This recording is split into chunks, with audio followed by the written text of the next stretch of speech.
There are some films that become instant classics, marking generations and influencing pop culture in a lasting way.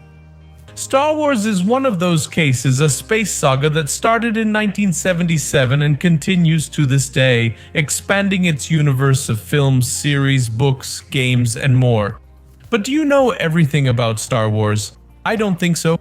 Do you know the behind-the-scenes trivia, the behind-the-scenes stories, the changes in plans, and the surprises that happened throughout the production of this epic franchise? If you answered no, then get ready because today is the day. Let's go! Did you know that the original idea for Star Wars was inspired by Joseph Campbell? George Lucas, the creator of the original Star Wars in 1977, used the ideas of Joseph Campbell. Campbell's book analyzed mythological stories from around the world and argued that they have a common structure. He says a hero comes from a normal world, faces otherworldly challenges, wins a big victory, and then comes back with powers to help everyone else. Lucas incorporated these ideas into his narratives with Luke as the key hero. He was also influenced by fairy tales, westerns, and 1930s sci-fi serials to create Star Wars. Who isn't familiar with the legendary Han Solo? While Harrison Ford absolutely nailed the role of Han Solo, casting him was kind of a happy accident.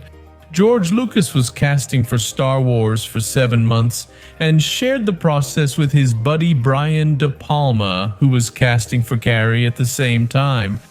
George wanted fresh faces he'd never worked with before, so he called up Harrison Ford, who'd played a guy named Bob Falfa before. The Star Wars creators' film, named Summer Madness, was intended to help actors during auditions. Lucas saw numerous actors, including Kurt Russell, for the role of Han Solo, but he was particularly impressed with how Harrison Ford assisted others during these auditions, ultimately leading to him casting Ford as Han Solo. Darth Vader's threatening voice is a standout feature of the character, right? However, before James Earl Jones was selected, the Star Wars creator had Orson Welles in mind for the voice role. Industrial Light and Magic is among the top special effects companies globally, but back in the late 70s it was just a band of artists in an empty warehouse in Van Nuys, California. The company, which developed cutting-edge technology like special computerized camera rigs for the Star Wars special effects, was challenged to finish a year's worth of work in just 6 months. To get ideas for the kind of gripping scenes he wanted, Lucas drew from old World War II movies. It was then that he assembled these scenes one by one, like the Millennium Falcon space battle featuring Han, Luke, and the T-Fighters, using the footage he had found. Nowadays, it's difficult to picture anyone doubting the success of Star Wars, but at the time of its first release, many theaters didn't want to show it. They consented to schedule Star Wars screenings after the release date was postponed. At the same time, Century Fox was set to release a highly anticipated adaptation of a best-selling novel called The Other Side of Midnight, which theaters were keen to exhibit. Fox mandated that any theater playing The Other Side of Midnight also had to show Star Wars, which boosted the movie's theater count. However, Star Wars ended up becoming the highest-grossing film ever, while The Other Side of Midnight didn't even make more than $25 million. And forcing theaters to show one film in order to get another was actually illegal. Century Fox was eventually fined $25,000 at the time. Few people know that the famous revelation about Darth Vader is that the identity of Luke Skywalker's father was kept secret, even from the cast. In early versions of the script, the writer Lee Bracker had Luke's father appear to him as a ghost, as a separate character from Vader, who was later scrapped from subsequent drafts by George Lucas and the screenwriter Lawrence Kasdan. The last people to find out that Darth Vader was Luke's father before the scene was shot were George Kushner and producer Gary Curtis. Mark Hamill, the actor who played Luke Skywalker, was briefed moments before the first take. To keep the moment a secret for as long as possible, a fake page was inserted into every script with Vader's dialogue stating that Obi-Wan killed Luke's father.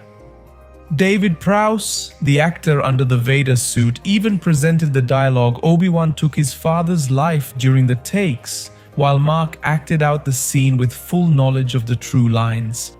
The lines were added later when actor James E. Jones recorded his dialogue with Vader. The reveal of Darth Vader's face was the moment fans had been waiting for years.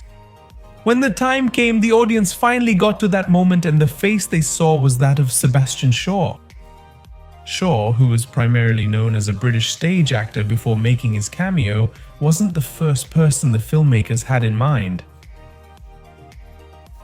Initially, they wanted to make the occasion important by having a well-known movie star like Laurence Olivier or John Gilder behind the mask, but they later changed their mind. Instead of a famous star, they thought it'd be better if Vader turned out to be an ordinary person, and eventually, Shaw fit the bill. At an initial story meeting, George Lucas proposed an idea for the ending of Return of the Jedi, which would have changed the entire Star Wars saga as we know it. Now Luke and Vader engage in a lightsaber duel, with Vader sacrificing himself to save Luke. Then Luke watches his father die after removing his mask. But in the proposed ending, the filmmakers suggested Luke Skywalker become the new Darth Vader, taking his father's place on the dark side of the Force. The idea was scrapped because Lucas didn't want the story to become too dark, and he ultimately wanted a happy ending. The Yeoks are the furry creatures that live on Endor's moon and assist the rebels in defeating the Empire in Return of the Jedi. According to Bent Burt, the designer of Yeoks' tongue sound, the unique language of this species originates from a blend of two Asian languages. The unique dialect combines phrases from the literate and Naboo to create new meanings. Star Wars is original and creative, but it also has its influences and pays tribute to other classic cinema movies. One such influence is The Godfather, a trilogy directed by Francis Ford Coppola about the Italian mafia in the United States. George Lucas was friends with Coppola and admired his work, hence he incorporated several references to his film in Star Wars. For instance, the character Jabba is modeled after the villainous mob boss Corleone, both in looks and actions. Most Star Wars fanatics are already aware that Yoda's full name, at least in the original script, was Minch Yoda, before it was shortened to something more language-friendly, a tad easier. But here's a fun fact that may astonish you. In the early stages of writing The Empire Strikes Back, Yoda's original name was Buff. Yes, Buff. A name we typically associate with incredible vampire hunters. The world would have been a very different place if Yoda had somehow been given this name nothing like Yoda, and I want to hear from you. Do you know any other amusing facts about Star Wars films? Tell me, because I want to know. Thank you so much for sticking around until the end, and see you in the next video right on this channel.